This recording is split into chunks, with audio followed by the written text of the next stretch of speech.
құрбан етін үшке бөлеміз ба, екіге бөлеміз ба деген сияқты сұрақтар жиі қойылады ғой. Немесе өзіміз алып қаламыз ба, тіпті болмаса барлығын тарату керек па деген сияқты.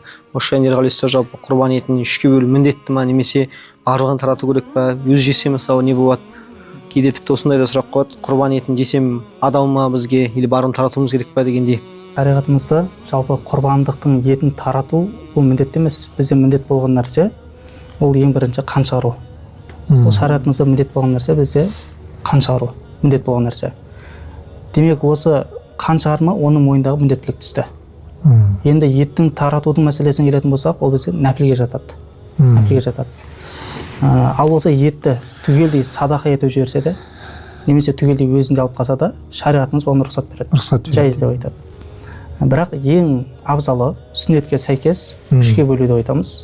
Бір бөлігін өзіне алады, бір бөлігін мұқтаж жандарға таратып береді, бір бөлігін қаласа жанында ет асып, қонақ қылып жанында көрші болғандар бәрін шақырып жесе болады. Немесе хадия ретінде беріп жесе де болады. Жалпы міндет деген нәрсені түсінбеу керек екенбіз да. Бұл жерде көп адамдар құрбан шалу керек па, болды. Сіз 3-ке бөлуіңіз парыз, уәжіп, міндет. 3-ке болмасаң ойбай күнәға кіресің деген сияқты адамдарда түсінік болмау керек. Бәрі өзінің ризалығымен жасалатын нәрсе.